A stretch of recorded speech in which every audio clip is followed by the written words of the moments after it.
World's biggest astrology community in Tamil. Online Astro TV, வாழ்வின் வெளிச்சம். Online astro டிவியை கண்டு மகிழுங்கள். ஆன்லைன் அஸ்ட்ரோ டிவி நேயர்கள் மற்றும் சஸ்டிக் சாஸ்திரா ஜோதிட ஆராய்ச்சி பயிற்சி மையத்தின் மாணவர்கள் அனைவருக்கும் வல்லரசு தினேஷ் ராஜாவுடைய அன்பான வணக்கங்கள்.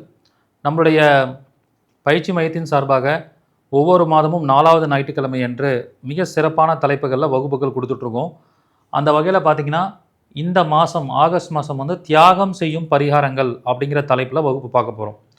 ஸோ அந்த தியாகம் செய்யும் பரிகாரங்கள்னால் என்ன அப்படின்னு பார்த்திங்கன்னா, இதுக்கு பேர் வந்து சாக்ரிஃபைசிங் பரிகாரம் அப்படின்னு நம்ம சொல்லலாம். ஒரு மனிதனோட வாழ்க்கையில் ஒரு சில நேரங்களில் ஒரு சில விஷயங்களை தியாகம் செய்யும்போது நமக்கு அதுக்கு இணையான நிறைய நல்ல காரியங்கள் நடக்கும். அதே மாதிரி ஒரு சில விஷயங்களை நம்ம தியாகம் செய்யும்போது நமக்கு வரக்கூடிய கெடுதல்கள் வராமல் ஒரு சின்ன கெடுதலாக வந்துட்டு போயிடும். ஸோ இது எல்லாமே கார்மிக் ரீதியாக அஸ்ட்ராலஜிக்கல் ஃபேக்டர்ஸில் செயல்படக்கூடிய ஒரு அமைப்பு தான். அப்போ அந்த மாதிரி பார்க்கும்போது தியாகம் செய்யும் பரிகாரங்கள் எதுக்காக பண்ணணுங்கிறத கர்மா தீரி வழியாக நம்ம தெரிஞ்சுக்கணும். பொதுவாக கர்மா தீரியில் யாருக்கெல்லாம் புண்ணியம் குறைவாக பண்ணியிருக்காங்களோ அவங்களுக்கு ஜாதகத்தில் கிரகம் எப்படி இருக்கும் அப்படின்னு பார்த்தீங்கன்னா, கிரகம் அல்லது பாவம் அது எப்படி இருக்குன்னு பார்த்தா, கிரகம் அல்லது பாவத்தோட வலிமை வந்து குறைவாக இருக்கும் அப்படின்னு சொல்லலாம். அப்போ ஒரு ஜாதகத்தில் வலிமை குறைஞ்ச கிரகம் எதனால் வருதுனாலே கார்மிக் தீரி ரீதியாக புண்ணியம் குறைவாக பண்ணியிருந்தீங்கன்னா தான் கிரகம் அல்லது பாவம் வலிமை குறைவாக வரும். ஸோ ஃபார் எக்ஸாம்பிள், இப்போ ஒருத்தங்களுக்கு குரு வந்து வலிமை குறைவாக இருக்குது. குரு வந்து வலிமை குறைவாக இருந்தால் அப்போ இதுக்கு என்ன ரீசன் தெரியுங்களா? குரு சார்ந்த காரகத்துவத்தில் அந்த ஜாதகர் ப்ரீவியஸ் பர்த்லேயோ அல்லது ஜாதகருடைய அப்பா அம்மா முன்னோர்கள் வந்து குரு சார்ந்த காரகத்துவத்தில் புண்ணியமே பண்ணலை, புண்ணியம் குறைவாக இருக்குன்னு அர்த்தம். அதனால தான் அவங்களுக்கு அந்த ஜாதகத்தில் குரு வந்து வலிமை குறைவாக வருவார். அதே மாதிரி இப்போ ஒரு பாவம் எடுத்துக்கிறோம். ஸோ இந்த மாதிரி சொல்கிறோம். குரு சார்ந்த காரகத்துவம்னா என்ன? பணம் சார்ந்த விஷயத்தில் யாருக்குமே உதவி செய்யாமல் இருக்கிறது. பணம் சார்ந்த விஷயத்தில் யாருக்குமே உதவி செய்யாமல் இருக்கிறது. அதுமாதிரி குழந்தைகளுக்கு உதவி செய்யாமல் இருக்கிறது. குழந்தைகளுக்கு உதவி செஞ்சு புண்ணியத்தை ரிசீவ் பண்ணாமல் இருக்கிறது. அதே மாதிரி கர்ப்பிணி பெண்களுக்கு உதவி செய்யாமல் இருக்கிறது. அதே மாதிரி ஒரு மரம் நடாமல் இருப்பது. மரத்தையே அவங்க நட்டிருக்க மாட்டாங்க.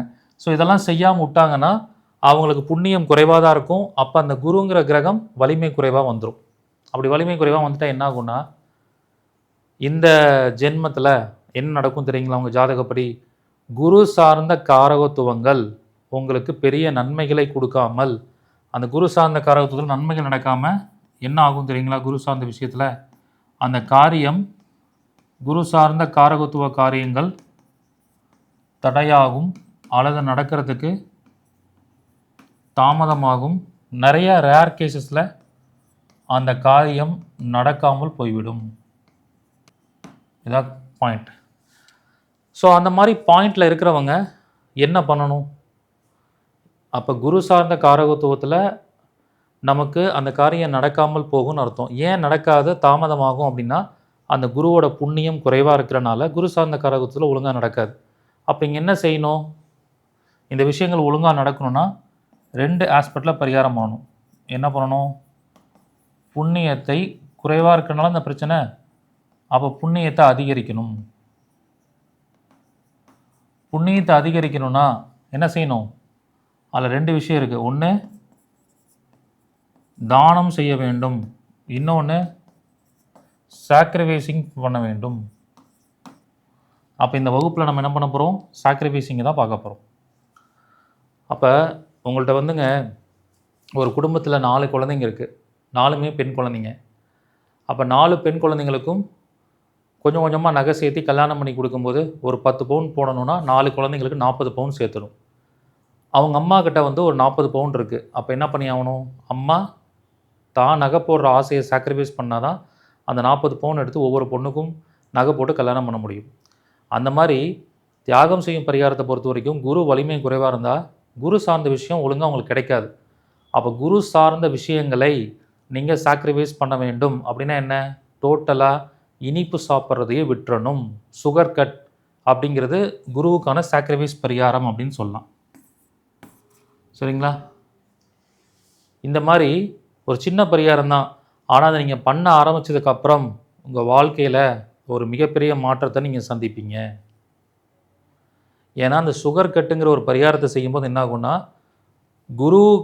குரு சம்மந்தமாக உங்கள் கார்மிக் அக்கௌண்ட்டில் எவ்வளோ புண்ணியம் வச்சுருக்கீங்களோ அந்த புண்ணியத்தை நீங்கள் செலவு பண்ணாமல் இருக்கீங்கன்னு அர்த்தம். அது அப்படியே இருக்கும். அப்போ அது வேறு நல்ல விஷயத்துக்கு யூஸ் ஆகும். இதே குருவோட புண்ணியம் ஒரு நார்மலாக ஒரு 500 புண்ணியம் இருந்தால் நம்ம எல்லா காரியத்தையும் சாதிச்சிடலான்னா, உங்கள்ட்ட 100 புண்ணியம் தான் இருக்குன்னா, அவள் குரு சார்ந்த விஷயத்தில் நிறைய காரியங்களை நீங்கள் சாக்ரிஃபைஸ் பண்ண அந்த 100 புண்ணியத்தை வச்சு உங்களுக்கு முக்கியமான விஷயத்தை நீங்கள் அச்சீவ் பண்ணிக்கலாம். அந்த மாதிரி தான் எல்லா விஷயத்தையும் நம்ம எடுக்கணும். ஸோ அப்போ வந்து சுக்கிரன் சம்மந்தப்பட்டு வருது அப்படின்னு வச்சுக்கோங்களேன். அப்போ என்ன பண்ணணும்?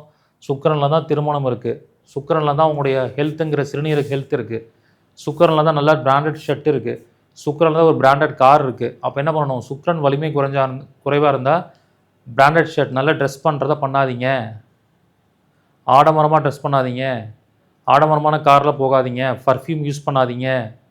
அப்படி சாக்ரிஃபைஸ் பண்ணால் தான் ஒரு ஆண் ஜாதகத்துக்கு சுக்கிரன் வலிமை குறைவாக இருந்தாலும் கல்யாணம் நடக்கும், அவங்க ஹெல்த்தி நல்லாயிருக்கும், சுகர் வராது, பிரச்சனை இல்லாமல் இருப்பாங்க. இப்படி ஒவ்வொரு கிரகத்துக்கும் எப்படி சாக்ரிஃபைசிங் பரிகாரம் எடுத்து உங்கள் வாழ்க்கையில் நடக்காத காரியத்தை, தடையாகிற காரியத்தை சீக்கிரமாக நடத்தி முடிக்க முடியுங்கிறத சப்ஜெக்டில் படிக்க போகிறோம்.